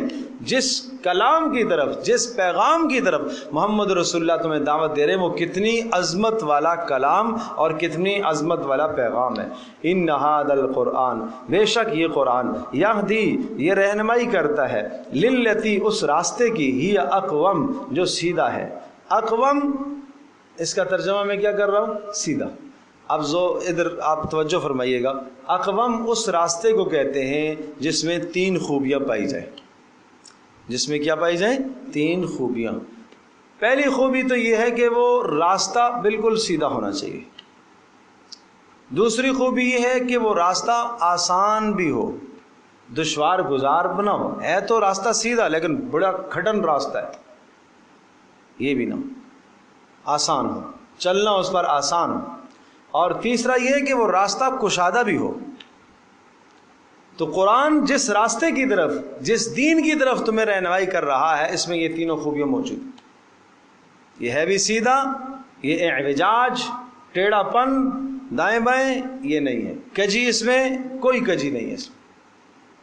اور دوسری بات یہ ہے بالکل سیدھا جنت کو جانے والا راستہ ہے۔ اور یہ تنگ بھی نہیں ہے کہ میں چلوں گا تو یہ نہیں چل سکتا، یہ کہاں سے جائے گا، یہ چلے گا تو میں کہاں سے جاؤں، کشادہ ہے، اس پر سب چل سکتے ہو۔ کوئی یہ نہیں کہہ سکتا کہ نہیں دین اسلام میرے لیے مشکل ہے، میں عمل نہیں کر سکتا، میں اس راستے پر نہیں چل سکتا، نہیں، یہ کوئی نہیں کہہ سکتا۔ اللہ تبارک تعالیٰ نے جو انسان کا مزاج بنایا، اس مزاج کے مطابق اللہ نے محمد رسول اللہ صلی اللہ علیہ وسلم کو شریعت عطا فرمائی، بالکل انسانوں کے مزاجوں کے مطابق ہے۔ جا بجا اس بات کو قرآن میں ذکر کیا جاتا ہے، لا نکلف، ہم مکلف نہیں کرتے مگر جتنی اس کی استطاعت ہوتی ہے۔ لا یکلف اللہ نفسا الا وسعها، جتنی انسان کی طاقت ہے۔ کوئی آدمی یہ نہیں کہہ سکتا کہ یہ راستہ اس پر چلنا میرے لیے ممکن نہیں ہے، نہیں بھائی ایسا نہیں، یہ ممکن ہے۔ تو اس لیے یہ 3 باتیں ہوتی ہیں، وہ راستہ، وہ صراط مستقیم کہلاتا ہے۔ جب ہم کہتے ہیں نا اہدنا الصراط المستقیم، اے اللہ ہمیں مستقیم صراط مستقیم عطا فرما، تو صراط مستقیم میں یہ 3 باتیں ہیں۔ ایک تو وہ سیدھا ہو، نمبر 2 وہ کشادہ بھی ہو، اور نمبر 2 وہ سہل اور آسان ہو، وہ دشوار گزار نہ ہو۔ ان ھذا القرآن یہدی للتی ہی اقوم، یہ قرآن رہنمائی کرتا ہے اس راستے کی جو سیدھا ہے۔ وَيُبَشِّرُ الْمُؤْمِنِينَ، اور یہ خوشخبریاں سناتا ہے۔ ایک تو یہ رہنمائی بھی کرتا ہے، اور دوسرا یہ قرآن خوشخبریاں سناتا ہے المؤمنین، اہل ایمان کو، الذین یعملون الصالحات، جنہوں نے ایمان کے بعد اعمال صالحہ کو اختیار کیا۔ پتہ چلا صرف ایمان پر خوشخبری نہیں ہے، ایمان کے ساتھ عمل صالح بھی ضروری ہے۔ کیا خوشخبری دیتا ہے؟ ان لہم اجرا کبیرا، ان کے لیے بہت بڑا اجر ہے۔ دوسری کیا؟ دوسری کیا بات سناتا ہے؟ وَأَنَّ الَّذِينَ، اور یہ بات بھی بتاتا ہے أَنَّ الَّذِينَ لَا يُؤْمِنُونَ بِالْآخِرَةِ، وہ لوگ جو آخرت پر ایمان نہیں رکھتے، أَعْتَدْنَا لَهُمْ عَذَابًا أَلِيمًا، ہم نے ان کے لیے دردناک عذاب تیار کر کے رکھا ہے۔ تو یہ ایک رکوع مکمل ہوا جس میں شروع میں معراج کا تذکرہ آ گیا، اور پھر دوسرے نمبر پر بنی اسرائیل کے احوال آ گئے، اور پھر تیسرے نمبر پر قرآن مجید کی صفات آ گئی کہ قرآن کس چیز کی طرف تمہیں دعوت دیتا ہے۔ یہ تین باتیں آ گئیں پہلے رکوع کے اندر۔ اب دوسرے رکوع میں آئیے، وَيَدْعُ الْإِنسَانُ بِالشَّرِّ دُعَاءَهُ بِالْخَيْرِ۔ یہاں ایک انسان کے مزاج کو ذکر فرمایا۔ انسان کا مزاج کیا ہے؟ جلد بازی۔ یہ پہلی بات ہے اس رکوع میں، انسان کا مزاج جلد بازی۔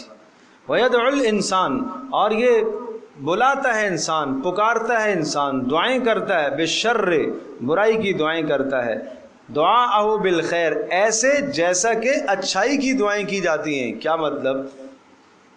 محمد رسول اللہ صلی اللہ علیہ وسلم کے پیغام کو نہیں مانتے اور نہ ماننے والے، اور جب انہیں سمجھایا جاتا ہے کہ اللہ کا عذاب آئے گا تو وہ کہتے ہیں کہ اچھا آتا ہے تو لے آؤ، ہم نہیں مانتے، ہم نہیں مانتے، لانا ہے تو لاؤ عذاب۔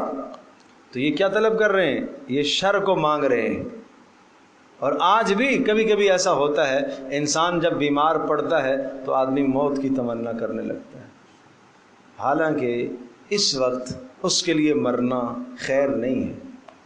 اس وقت تھوڑا سا اور اس کے لیے جینا اور اس بیماری سے گزرنا اور رگڑا لگنا اس کے لیے خیر ہے، کہ جو گناہ اس نے کیے ہیں ان گناہوں کا کفارہ تاکہ ہو جائے تو سارے کے سارے گناہ معاف ہو جائیں گے، تو پھر اللہ پاک اس کو اپنے پاس بلا لے گا۔ اب اس وقت اس کا اس بیماری میں رہنا اس کے لیے کیا ہے؟ خیر۔ یہ فقیر ہے، فقر کی زندگی گزار رہا ہے اور تنگ آ گیا فقر سے، تنگ آ گیا فقر سے، تو موت مانگتا ہے کہ اللہ مر ہی جاؤ، اس سے اچھا ہے۔ نہیں نہیں، اس وقت یہ تمہارے لیے موت اچھی نہیں ہے، اس وقت تمہارے لیے موت اچھی نہیں ہے، اس پر تم صبر کرو، اللہ تمہیں اجر دے گا۔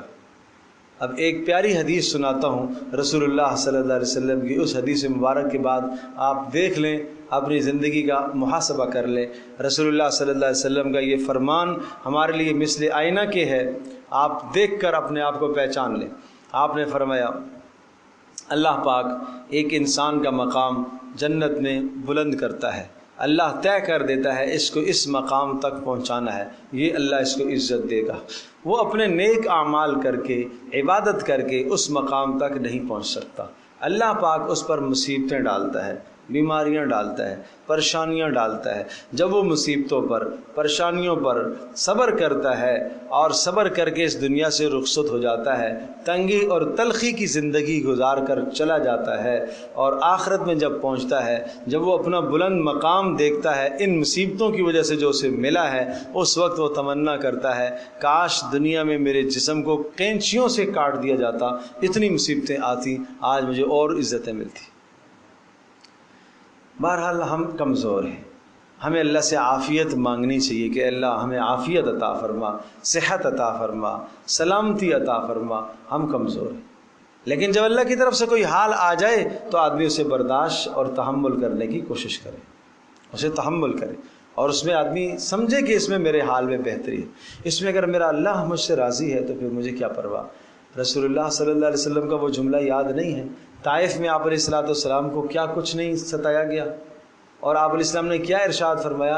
اے اللہ اگر اس حال میں بھی تو مجھ سے راضی ہے تو مجھے کوئی پرواہ نہیں ہے، پھر ان کے ستانے کی، ان کے مارنے کی اور ان کی اذیت دینے کی مجھے کوئی پرواہ نہیں۔ اذیت کا یہ حال تھا کہ جسم سے خون نیچے رس رہا تھا، اور آپ علیہ السلام کے جوتے مبارکوں کے اندر خون پہنچ گیا، اور حضرت زید بن حارثہ نے کھینچ کر جوتے اتارے، جسم کے ساتھ پیروں کے ساتھ جوتے چمٹ گئے، یہ کیفیت تھی، خون اتنا نکلا۔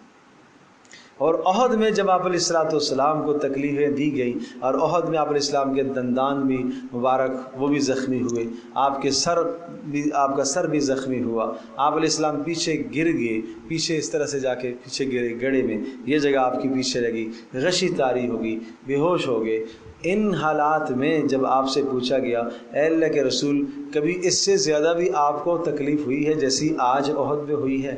آپ نے فرمایا ہاں، طائف میں اس سے زیادہ ہوئی۔ طائف میں اس سے زیادہ. تو پھر طائف میں اس سے زیادہ ہوئی تو بات کیا کہہ رہے ہیں؟ اے اللہ اس حال میں اگر تو مجھ سے راضی ہے کہ جو انہوں نے میرے اوپر ظلم کیا، زیادتیاں کی، اگر تو راضی ہے تو اے اللہ مجھے کوئی پرواہ نہیں. بس یہ میرے اور آپ کے لیے سبق ہے یہ جملہ کہ اگر تو اے اللہ اس حال میں راضی ہے، تو خوش ہے کہ یہ مجھے ستا رہے اور تو نے ان کو اختیار اور اقتدار میرے اوپر دیا ہے، یہ ظلم کر رہے، تو اللہ اگر تو راضی ہے تو پھر تو مجھے کوئی پرواہ نہیں، اور تو ناراض ہے تو میں آپ سے معافی مانگتا ہوں. اللہ اکبر. یہ ہے پیارے پیغمبر صلی اللہ علیہ وسلم کا اسوہ حسنہ. وَيَدْعُ الْإِنسَانُ بِالشَّرِّ دُعَاءَهُ بِالْخَيْرِ. تو انسان کیا کرتا ہے؟ انسان وہ برائی کو طلب کرتا ہے، خیر کے مقابلے میں برائی کو مانگتا ہے. وَكَانَ الْإِنسَانُ عَجُولًا. انسان ہے بڑا جلد باز، بڑا جلد باز ہے. وَجَعَلْنَا اللَّيْلَ وَالنَّهَارَ آیَتَيْنِ فَمَحَوْنَا آیَةَ اللَّيْلِ. اب دیکھو اللہ نے اپنی قدرت کی نشانیاں بتائی ہیں. وَجَعَلْنَا اللَّيْلَ وَالنَّهَارَ. اور ہم نے بنا دیا ہے رات اور دن کو نشانیاں. آیتین تو اپنی قدرت کی نشانیاں بنائی ہیں. اور دیکھو رات میں بھی تمہارے لیے بہتری ہے، دن میں بھی تمہارے لیے بہتری ہے. تم سمجھتے ہو کہ شاید اس اندھیرے میں ہمارے لیے کوئی خیر نہیں ہے، نہیں، اس میں بھی تمہارے لیے خیر ہے. بہتری تو اللہ جانتا ہے. فَمَحَوْنَا آیَةَ اللَّيْلِ. اور رات کی نشانی کو ہم نے دھیما کر دیا، کمزور کر دیا. وَجَعَلْنَا آیَةَ النَّهَارِ مُبْصِرَةً. اور دن کی نشانی کو ہم نے روشن کر دیا. دن کی نشانی کو ہم نے روشن کر دیا اور رات کی نشانی کو ہم نے دھیما کر دیا.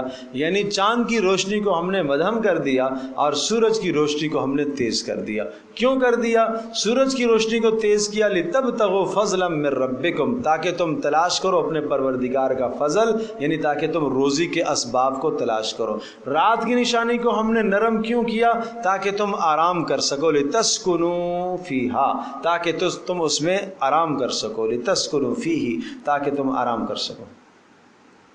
وَلِتَعْلَمُوا عَدَدَ السِّنِينَ وَالْحِسَابَ. اور اس کا تعلق دونوں کے ساتھ ہے. اور یہ اس لیے ہم نے دن اور رات کی نشانیاں یعنی سورج اور چاند کو بنایا ہے. لِتَعْلَمُوا. تاکہ تم جان سکو عدد السِّنِينَ سالوں کی تعداد کو، والحساب اور چھوٹے چھوٹے حساب. ظاہر سی بات ہے کہ شمسی اور قمری حساب کو تاکہ تم سمجھ سکو. وَكُلَّ شَيْءٍ فَصَّلْنَاهُ تَفْصِيلًا. باقی ہر شے ہمارے پاس، ہر شے کو ہم نے کھول کھول کر قرآن میں بیان کر دیا. وَكُلَّ شَيْءٍ فَصَّلْنَاهُ تفصیلا. جو انسانوں کی ضروریات ہیں سب ہم نے بیان کر دی. وَكُلَّ إِنسَانٍ أَلْزَمْنَاهُ طَائِرَهُ فِي عُنُقِهِ.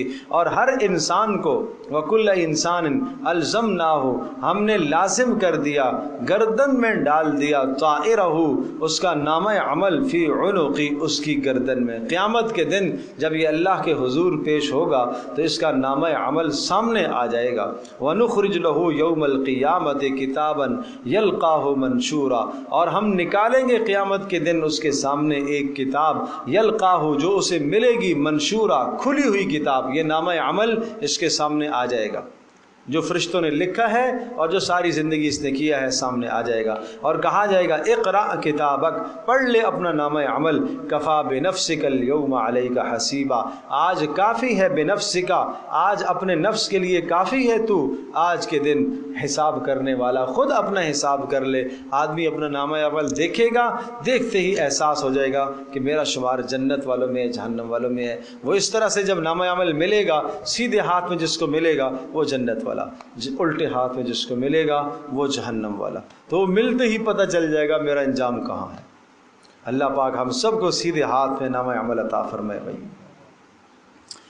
اللہ اکبر، اللہ اکبر. من اہتدی، کیا کیا قرآن اصول سمجھاتا ہے، کیا کیا تنبیہات بتاتا ہے.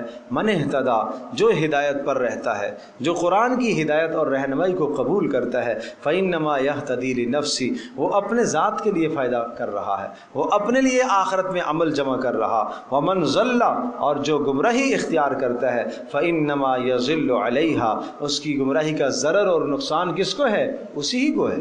فإنما يضل عليها ولا تزر وازرة وزر أخرى اور کوئی کسی کا بوجھ قیامت کے دن نہیں اٹھا سکے گا. یہ نہ سمجھنا کہ کوئی دوسرا کسی کے بوجھ اٹھا دے گا. ابو جہل نے کہا، ابو لہب نے کہا، بڑے بڑے یہ جو نافرمان کافر باغی تھے یہ دوسروں سے کہتے تھے ارے کوئی بات نہیں، کوئی عذاب نہیں ہے، اگر آیا تو دیکھیں گے، ہم بھگت لیں گے، ہم بھگت لیں گے تمہاری طرف سے عذاب. نہیں بھائی، کوئی کسی کا عذاب نہیں اٹھا سکتا، کوئی کسی کا بوجھ نہیں اٹھا سکتا۔ وما كنا معذبین حتی نبعث رسولا، ایک قانون کلی اور ضابطہ ذکر فرمایا، وما كنا معذبین، ہمارا قانون یہ ہے ہم عذاب نہیں دیتے جب تک ہم ہدایت کے لیے رسول نہ بھیجیں، جب تک ہم ہدایت کے اسباب نہ پیدا کریں اس وقت تک ہم عذاب نہیں دیتے۔ اتمام حجت ہوتی ہے تو اللہ کی طرف سے عذاب آتا ہے۔ یاد رکھیے گا یہ اتمام حجت ہر شخص کے لیے علیحدہ علیحدہ، یہ پوری امت مسلمہ کے لیے اجتماعی بھی ہوتی ہے اور یہ انفرادی بھی ہوتی ہے۔ ہر آدمی اپنی زندگی گزار رہا ہے اور اس کی زندگی میں نافرمانیاں ہیں، مال مل رہا ہے، اللہ کی ساری نعمتیں اس کو ملی ہوئی ہیں، اس کے باوجود بھی نافرمانی، ہر آئے دن نافرمانی کر رہا، ہر آئے دن نافرمانی میں بغاوت میں بڑھتا چلا جا رہا ہے، بڑھتا چلا جا رہا ہے۔ اب میری طرف دیکھیں، اس طرف سے اس کی نافرمانیاں بڑھ رہی ہیں، ادھر سے یہ عذاب آ رہا۔ ایک وقت آئے گا عذاب ایک جگہ تک پہنچے گا اور نافرمانی ایک جگہ تک پہنچے گی تو ٹکراؤ ہوگا آپس میں، یہ حجت پوری ہونی ہے۔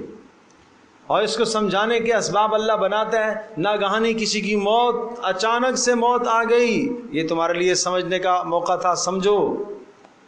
کسی سمجھانے والے نے سمجھایا کہ بھائی سمر جاؤ، یہ گناہ نہ کرو، نافرمانی نہ کرو، نہیں سمرا، نہیں اپنے آپ کو اس نے بہتر کیا اور نہیں نیکی کی طرف آیا، تو یہ کئی اللہ اسباب جمع کرتا ہے، خیر کے، سمجھانے کے کئی اسباب جمع کرتا ہے، اور جب وہ سارے اسباب پورے ہو جاتے ہیں، حجت پوری ہو جاتی ہے، تو پھر اس کے بعد اللہ کی طرف سے عذاب آتا ہے۔ وما كنا معذبین حتی نبعث رسولا، اور فرمایا کہ ہم نہیں عذاب دیتے کسی بستی کو، کسی کو، یہاں تک کہ ہم رسول نہ بھیجیں، ہدایت کے اسباب جب تک ہم نہ بھیجیں۔ وَإِذَا أَرَدْنَا أَن نُهْلِكَ قَرْيَةً أَمَرْنَا مُتْرَفِيهَا، اور جب ہم ارادہ کرتے ہیں، ارادے سے مراد فیصلہ کرتے ہیں، اللہ کا فیصلہ، ارادہ فیصلہ ہے اللہ کا، اور جب ہم فیصلہ کرتے ہیں أَن نُهْلِكَ قَرْيَةً، کسی بستی کو ہلاک کرنے کا ہم فیصلہ کرتے ہیں، تو کیا ہوتا ہے پھر؟ امرنا مترفیہا، ہم امرنا مترفیہا، ہم قابض بنا دیتے ہیں، اقتدار عطا کر دیتے ہیں اس بستی کے اندر جو صاحب مال، صاحب اقتدار، صاحب جاہ، دنیا کی عزتیں جن کے پاس ہیں، ان کو ہم وہاں کا اختیار دے دیتے ہیں۔ فَفَسَقُوا فِيهَا، اور وہ فسق اور فجور میں مبتلا ہوتے ہیں، تو پھر کیا ہوتا ہے؟ فحق علیہ القول، پھر فیصلہ عذاب کا ثابت ہوتا ہے۔ فدمرناها تدمیرا، پھر ہم پوری کی پوری بستی کو اکھیڑ کر پھینک دیتے ہیں۔ یہ کیا ہوتا ہے؟ ہوتا یہ ہے کہ جس بستی کے اندر اللہ تبارک تعالیٰ کی نافرمانی ہوتی ہے تو نافرمانی اتمام حجت کس طرح سے ہوتا ہے؟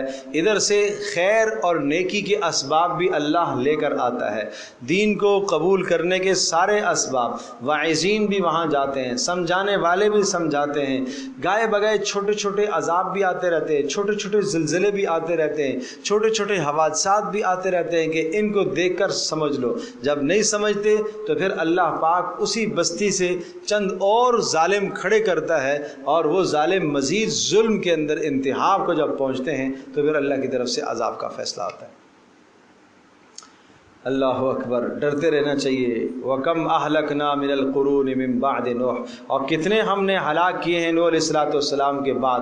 وَكَفَىٰ بِرَبِّكَ بِذُنُوبِ عِبَادِهِ خَبِيرًا بَصِيرًا، اور تیرا پروردگار کافی ہے اپنے بندوں کے گناہوں کو دیکھنے والا اور جاننے والا۔ مَنْ كَانَ يُرِيدُ الْعَاجِلَةَ عَجَّلْنَا لَهُ فِيهَا، ایک قانون ذکر فرمایا، جو شخص من کانا، جو شخص یرید چاہے گا، العاجلۃ جلدی چاہے گا، عاجلہ سے مراد دنیا، جو شخص اس یہاں پر دنیا ہم سے مانگتا ہے، عجلنا لہ فیہا، ہم اس کو دے دیں گے، جلدی دے دیں گے، فیہا اس دنیا میں، ما نشاء جو ہم چاہیں گے، لمن نرید جس کے لیے ہم چاہیں گے۔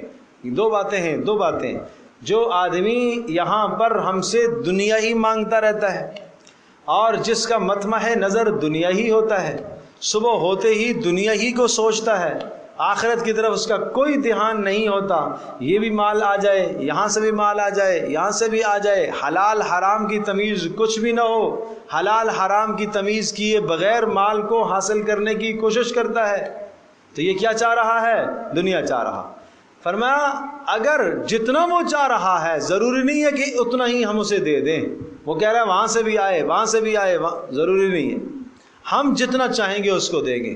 اور ضروری نہیں ہے کہ جس نے مانگا اس کو ہم دے دیں گے, نہیں, جس کو ہم چاہیں گے دیں گے, جس کو ہم چاہیں گے اس کو دیں گے, اور جتنا چاہیں گے اتنا دیں گے. بات سمجھے جی؟ تو تمہاری ساری چاہتیں پوری نہیں ہوگی, نہیں ہو سکتی کہ تم نے جو مانگا تمہیں مل گیا اور جتنا مانگا تمہیں مل گیا. ایسا نہیں ہو سکتا, ایسا نہیں. آزمائش, امتحان, اسی چیز کا نام ہے دنیا. اللہ اکبر. لیکن جو دنیا ہی مانگتا رہتا ہے, ثم جعلنا له جہنم, اور پھر ہم اس کے لیے ہم نے جہنم مقرر کر دی. یصلاها مذموما مدحورا, وہ داخل ہوگا اس میں مذموما مذمت کیا ہوا, کھایا ہوا, مذمت کھایا ہوا, مدحورا دھکیلا ہوا, ذلت اور رسوائی کے ساتھ داخل ہوگا. ومن اراد الآخرة وسعى لها سعيها, دوسرا قانون سنیے, ومن اراد الآخرة, اور جو آخرت چاہتا ہو ہم سے, صبح اٹھتے ہی سوچتا ہو کہ اللہ کس طرح سے راضی ہو جائے, کس طرح سے میں اپنے پروردگار کو راضی کر لوں, کس طرح سے میری آخرت سنور جائے. گھر سے نکلتا ہے, میرا کوئی ایسا عمل نہ ہو جس سے میری آخرت تباہ اور برباد ہو. آخرت بنانے کی فکر میں ہے جو آدمی. وسعى لها سعيها, اور اس کے لیے وہ کوشش بھی کرتا ہے, محنت بھی کرتا ہے. وهو مؤمن, لیکن شرط یہ ہے کہ وہ مخلص بھی ہو, وہ مومن بھی ہو. اب کافر بھی تو دنیا میں بہت ساری کوششیں کرتا ہے, دوسروں کو نفع پہنچانے کی کوششیں کرتا ہے, دوسروں کو خیر پہنچانے کی کوشش کرتا ہے. کافروں کی ایسی NGOs جو دنیا میں کام کر رہی ہیں, لوگوں کو بھلا اور نفع پہنچانے کے لیے کوشش کر رہی ہیں, تو کیا ان کے یہ سارے کے سارے نفع اور یہ سارے کے سارے کام ان کو فائدہ دیں گے؟ ہاں, دنیا کا کچھ فائدہ ہو سکتا ہے, لیکن آخرت کا نہیں. آخرت کے فائدے کے لیے ایمان شرط. محمد رسول اللہ صلی اللہ علیہ وسلم کو اللہ کا رسول ماننا شرط ہے. فَأُولَٰئِكَ كَانَ سَعْيُهُمْ مَشْكُورًا, فرمایا ایسوں کی سعی اور ایسوں کی کوشش کی قدر کی جائے گی. کُلًّا نُمِدُّ هَٰؤُلَاءِ وَهَٰؤُلَاءِ مِنْ عَطَاءِ رَبِّكَ, یہ جو دونوں, جنہوں نے دنیا چاہی ہے ان کو بھی اور جنہوں نے آخرت چاہی ہے ان کو بھی, ہم ان کے لیے بڑھاتے رہیں گے. کُلًّا نُمِدُّ هَٰؤُلَاءِ وَهَٰؤُلَاءِ مِنْ عَطَاءِ رَبِّكَ, اللہ پاک اپنی عطا دیتا رہے گا. وَمَا كَانَ عَطَاءُ رَبِّكَ مَحْظُورًا, اور تیرے پروردگار کی عطا کوئی بندی ہوئی نہیں ہے, اللہ دیتا ہے. انظر کیف فضلنا بعضهم علی بعض, دیکھ تو صحیح کس طرح سے ہم نے یہاں بعض کو بعض پر فضیلت دی ہے. الحمدللہ یہدیکم اللہ. ہم نے کہ بعض کو بعض پر فضیلت دی ہے, بعض کو اس دنیا میں مال دیا, بعض کو نہیں دیا, بعض کو زیادہ دیا, بعض کو کم. یہ فضیلت, یہ اللہ کی طرف سے امتحان ہے. لیکن وَلَلْآخِرَةُ أَكْبَرُ دَرَجَاتٍ وَأَكْبَرُ تَفْضِيلًا, آخرت تو بڑے درجے والی ہے اور بڑے فضیلت والی ہے. لَا تَجْعَلْ مَعَ اللَّهِ إِلَٰهًا آخر, مت ٹھہرا اللہ کے ساتھ کسی کو. لَا تَجْعَلْ مَعَ اللَّهِ إِلَٰهًا آخر, اللہ کے ساتھ کسی کو مت ٹھہرا, معبود اللہ کے ساتھ کسی کو. اللہ اکبر. توحید کو خالص رکھ, اپنے عمل کو خالص رکھ. اپنی آخرت کمانا چاہتا ہے تو تمہاری زندگی کا ہر عمل صرف اللہ کی رضا کے لیے ہو. اپنی آخرت بہتر کرنے کے لیے ہر عمل اللہ کی رضا کے لیے ہو. فَتَقْعُدَ مَذْمُومًا مَخْذُولًا, اور اگر تم نے اللہ کے ساتھ کسی اور کو شریک ٹھہرا لیا. کیسے ہے؟ اگر آپ نے اپنے دنیا کے اعمال میں کسی اور کی رضا کو چاہ لیا, ریاکاری کر لی, فتقعد مذموم, پھر بیٹھا رہے گا تو مذموماً, مذمت کھایا ہوا, مخذولاً, بے کس ہو کر, بے کس, بے یار و مددگار ہو جائے گا. اس لیے کہ اللہ اپنی مدد کا ہاتھ کھینچ لے گا. تو نے فلاں کے لیے یہ عمل کیا, اللہ تجھے فلاں ہی کے سپرد کر دے گا. یہ 2 رکوع پورے ہوئے. اب جو تیسرا رکوع ہے, اس تیسرے رکوع کے اندر وہ اصول اور ضابطے وہ 14 نکات ہیں جو مدینہ طیبہ کی زندگی اور ریاست مدینہ کے لیے بنیاد تھے۔ یہ بڑے اہم قوانین ہیں، انشاءاللہ ہم اگلی نشست میں ان کو ذکر کریں گے، اور آپ تمام احباب سے درخواست ہے خود بھی تشریف لائیں، دوسروں کو بھی ساتھ لے کے آئیں، اور بنیاد کیا ہے، کس بنیادوں پر، کن بنیادوں پر رسول اللہ صلی اللہ علیہ وسلم نے اس رسالت کو قائم فرمایا تھا، آپ نے ریاست مدینہ کو کن بنیادوں پر قائم فرمایا، کیا اصول اور ضابطے تھے۔ تو بڑے پیارے آگے 2 رکوعوں کے اندر وہ 14 نکات ہیں، اور بڑے وہ اہمیت کے حامل ہیں وہ، اور وہ آج ہم سب کی ضرورت ہے۔ میں تو یہاں تک کہا کرتا ہوں کہ یہ 14 باتیں آپ لکھ کر اپنے گھر میں لگائیں کہ آج کے بعد ہمارا گھر ان اصولوں کے مطابق ہم اپنی زندگی گھر میں گزاریں۔ اللہ پاک ہم سب کے لیے عمل کرنا آسان فرمائے۔ الحمدللہ رب العالمین والصلاة والسلام علی سید الانبیاء والمرسلین وعلی آلہ وصحبہ امتی اجمعین۔ اے اللہ، اے رحم الراحمین، اے اللہ ہماری اس نشست کو قبول فرما، اے اللہ ہمارا سیکھنا سکھانا اپنی بارگاہ میں قبول فرما، اے اللہ علم اور عمل سے ہمیں مالا مال فرما، اے اللہ ہم سب کو علم نافع عطا فرما، اے اللہ ہم سب کو علم نافع عطا فرما، اے اللہ ہم سب کو علم نافع عطا فرما، اے رحم الراحمین، اے اللہ جتنے احباب تشریف لائے، مائیں بہنیں آئی، سب کا آنا قبول فرما، اے اللہ اس پورے علاقے کے اندر اے اللہ قرآن کی فضا کو عام فرما، اے اللہ محنت کے طور پر ہم سب کو قبول فرما، اے اللہ ہم سب کو قبول فرما، اے اللہ ہم سب کو قبول فرما، اے اللہ اس پڑھے جانے کا ثواب اے اللہ ہمارے والدین کے نامہ اعمال میں پہنچا، ہمارے اعزاء اقربا جو دنیا سے رخصت ہوئے اے اللہ ان کے نامہ اعمال میں پہنچا، اے اللہ ان کے درجات کو بلند فرما، اے اللہ ہمارا خاتمہ ایمان پر فرما، بری موت سے برے خاتمے سے ہماری حفاظت فرما، مرتے وقت اے اللہ کلمہ طیبہ ہماری زبانوں پر جاری فرما، اے اللہ جائز حاجات کو پورا فرما، اے اللہ جن کے دلوں میں جائز حاجات ہیں پوری فرما، اے اللہ تو راضی ہو جا، ہماری دعاؤں کو قبول فرما، وصلی اللہ تعالی علی خیر خلقہ۔